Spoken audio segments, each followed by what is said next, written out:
Hey, happy Tuesday. Welcome to Talk Tuesday. If you've been here before, welcome back. If it's your first time, Talk Tuesday is our weekly segment where we go over tips to help you enhance your finances.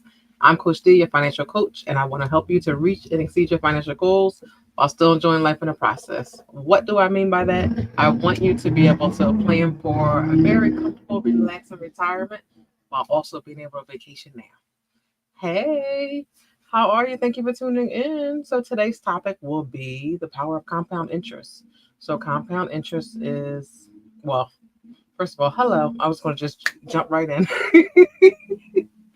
Hello, welcome. Hey, I love it when you guys are here right away. I don't know if it showed up like late on your end. For me, when I was logging in, I like to, so I have a message that goes out to my email list. So let's say, like, I'm live so they can join in. And usually that's my cue to press the go live on here. Like when I see that email has already started going. And I don't know if the email went out, but it just took a little bit. So that was my holdup because I usually go by that. And then I was like, oh my gosh, it's 6:01. So I don't like to be late. So I was like, let me hurry up. But hello. So we're going to talk about compound interest. So let's get into it. I hope everyone's having a great day. We are rounding out our financial literacy month. We have the rest of this week, next week, Monday, Tuesday, Wednesday, and then that'll conclude financial literacy month. I want you to be learning about finances all year long, but especially financial literacy month. We want to learn different things. That's why this month I've been kind of mixing it up. Usually every month I have a focus. We focus on one topic for the month. It might be savings, it might be debt, it might be family and money, it might be credit. It's different things. So this month I've been kind of not all over the place, so kind of touching different topics, different areas, because let's talk about all things financial literacy. So I hope it has been beneficial for you, and I hope it continues to be beneficial. Please continue to watch, tune in, subscribe, and put it to use. Not only come, but take what you hear, take action. So let's talk about compound interest. So what exactly is compound interest? So compound interest is basically it's interest that you're learning on top of each other. So let's say, for instance, you have your money in your savings account, and then you accrue interest on it. So every savings account has a certain amount of interest you grow on it. So let's say your interest, like some people, if you have a typical, like a traditional savings account, you might be accruing 2-3 cents or something like that, right? So with what it means by compound interest is basically so that 3 cents, okay, so you're going to earn interest on what you have in there. Let's say it's $100. You're earning interest on the $100, and then you just earned the 3 cents, right, of interest. Now you're going to earn interest on the $100.03. So the compound interest is allowing you to earn interest on top of interest, essentially, which is a really big deal when it comes to finances because a lot of people don't take advantage of that. They don't understand it. Some don't even know about it. Not all accounts offer that. So that's what we'll talk about today. We'll talk about what it is, when we should be doing it, why should be doing it. So we'll get into a couple of different things. So essentially we want to start right away because the sooner we get started, that's going to allow us to get more and more interest, more and more compound interest, our topic of the day, because once we get started. So then we have it, then we've got this interest, then we earn more interest, then we add more interest, and it just keeps going and growing and growing. It's like the ultimate wealth builder because it's allowing your money to grow quickly for you. So not just like, your saving is going just a little bit. No, you are able to grow. It's going to grow faster because you're getting interest on top of what you've accumulated already. So that's also. So I would say to focus on time, why you should be doing it. Time. Think about the sooner you start, the more you'll be able to accrue of interest to build that compound interest.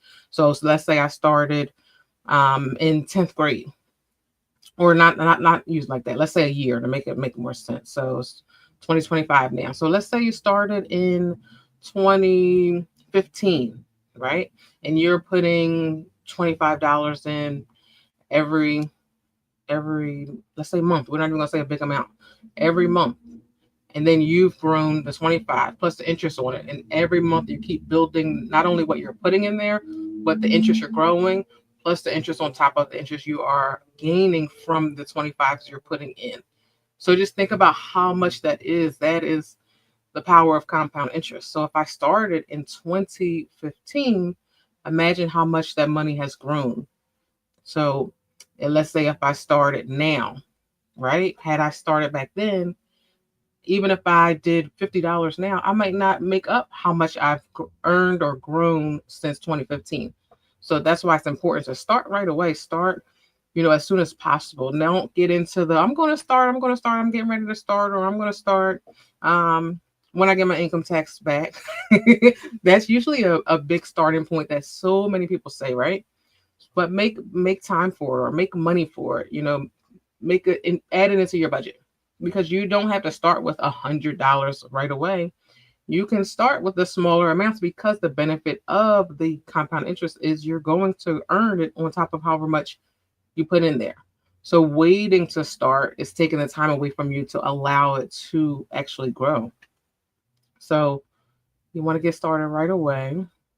Hi, how are you? You want to get started right away. It doesn't matter, how much. It's more important than getting started. Of course, we want to increase it, but getting started is most important.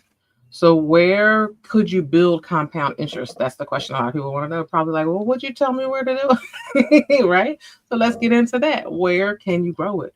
So in 401, you can have it, and 403s, depending on your employer, how you'll put money in and they'll put money in. It's going to be compounding that interest. Roth IRAs, some of them. So maybe not every single one. That's why it's important to know about it.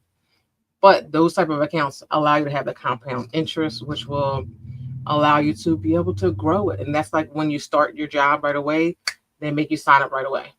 They want you to start because they want you to, when you do retire, for them, they're wanting you to stay, as long as possible. But once you do retire, allow it to grow. Allow it to grow. And then they're benefiting. Why? Because while it's sitting with them, they're able to use it. So more than likely, not more than likely, but in most cases, say you're retiring in 2030, new people are coming in, they're retiring 2040. Well, guess what? The people who retired in 2025 are going to be getting some of the money you're putting in. That's how they keep it all going. That's how they keep it all going, but that has nothing to do with this. But I don't know how I got on that. But you can also build compound interest in high yield savings accounts. You can build it with some CDs. It's out there. It's available to you. If you don't know about it, you don't ask about it. And it doesn't benefit the person who's giving it to you. So, they're not going to offer you accounts with those. If you don't ask about it, why would they tell you? Because that means they're going to have to give you more. Right? So look into those, check your accounts, see if your accounts have that. I would definitely challenge you to take a look, see what you have. And then another tip I had wrote down to note was you'll also favor saying them taxes. Yes, yes, yes, yes. Yes. So we all say, when I get my taxes, I'm going to do this. When I get my taxes, I'm going to do that. So let's do it before we get our taxes so we can use our taxes on something else. Or we can throw our taxes into our compound savings account, into our savings account that's accruing compound interest to add to what we've already put in there. So we're doing even better. We're helping ourselves, because when we say we're going to wait till our taxes, we're going to wait even longer to get started. And we just talked about the essence of getting started right away. But sometimes that's the only time we have extra cash, so that works too. Yes, that is true too. But remember, we talked about even small amounts add up. So let's not put that in our mind that we can't start where we are, unless, of course, the account you're going to be starting with is an account that requires a certain minimum. Okay, then that's understandable. But don't hold yourself back from starting because you're waiting to have a large amount to start with. Or you're waiting, you feel like, oh, I don't want to go in there and start with $20. Guess what? That's what a lot of people start with. Some people might start with $5. Like some savings accounts, I know one of my savings accounts requires me to have $15 in there, right? So I start with $15. That's what I started with. And then I add to it. You have to start where you are. And you don't worry about what anybody else is saying, what anybody else is thinking, what anybody else is doing, and to do what's best for your money. So let's get into when we should start taking advantage of our compound interest. So just like I've been saying the whole time, the best time to start is yesterday. You should have been started. If you haven't started, start now. The next best time is to start now. After this live, look into compound accounts that have compound interest. Check it out. See the requirements. See if they require you to have a certain amount in the account. See if they require you to not only have a certain amount, maybe like a certain amount to start the account. See if they require you to have direct deposit. Like, see what the requirements are. So when you start it, you're not penalized for, because when you start, you're starting at the bottom, so to say. So don't, set yourself up for failure from the beginning because you didn't look into it. You're not aware of what's going on with the account. So look into it. Take the time to just check it out. Like you're spending time right here to learn about, something that's going to actually affect your finances right now and in the future. So look up accounts, compare accounts, see what the requirements are, and get started. Get started. Okay. I would say when we should think about adjusting. So, like we talked about, that those accounts could be associated with your retirement accounts, the 401k, the 401(k)s, the Roth IRAs. So, when we should make changes could be think about it when you get a raise. Let's say that you're putting in some, people put in an amount, some people put in a percentage of their income. So, if you're putting in a percentage of your income, you don't have to think about changing it because it's already gradually increasing every time you get a raise. But if you're someone who's putting an amount, let's say you're putting $20 in every check, well, guess what? When you get a raise, change it to 21, change it to 22. If you can, change it to 30, whatever you can, and just think about, what you're putting, but don't, spite yourself where you put so much in there, you increase it so much that it affects your daily living.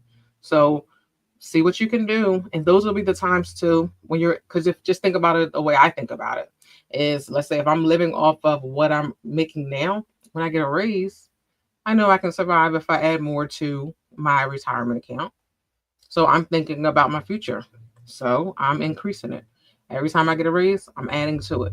Or every time I get a raise, if I'm not only adding to that, then maybe I'm adding to an account, high yield savings account I have on the side that's not necessarily tied up with my retirement account, because I can get into that if I needed to. There's no penalties and things like that. So, but just think about that when you can add to it, when there's an increase, when you get a new job. Let's say you had a job where you're making this amount, now you have a new job, you're making this amount, increase it. And not only increasing, if you didn't have it, start it up.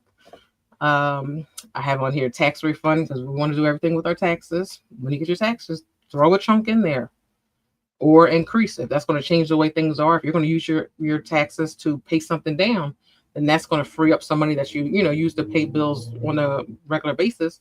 So you'll have more money to put into your savings account to allow yourself to build more of that interest. I have on here, when we're starting a family, we're thinking about the future. We're thinking about our children and how much things are going to cost, not only now, but in the future. So with the price of everything going up, and it has been going up, forever, but now it seems like it's going up quicker. But we need to be thinking about that, preparing for that, and say, oh, I should put a little more in, what you can afford to do. When we hit our milestone ages that make us think like, oh, I need to think about the future. Like when we hit 30, it's like, oh, I'm an adult. It's getting real. I need to think about that. You'll more than likely put more money into your savings account. Then you'll think more about savings. Or when you hit 40, you'll think more about like, I need to focus. I need to get real because retirements are, coming, and I want to be prepared for it. I want to be able to enjoy the retirement. So those are times we want to put more into it, or even start it if we've never started it. But most jobs have it. But again, we don't want to solely hold our money thinking about what's in our job, money. Like I know myself, my job actually has another one. I put money in a separate one too, not only just the one that we get just for being an employee, but they have a different account. And then I have stuff outside of work. So you want to, mix things up. Of course, you can do it when you are paying, after you pay debt off. That's going to free up more money. So then you're able to do that. And another thing I forgot to mention, I just thought about it. I mean, I was talking about the what, the why, the when, and things, but I forgot that you also have to think about compound interest on the other end. So we're talking about saving it, and when you're saving, and then you get your interest, and then you're able to get more interest on top of the interest. But think about that on the other end when you have debt, right? Think about how when you have debt, let's say you owe $500 and you pay the minimum, and what's left, they're charging you interest on that. Well, guess what?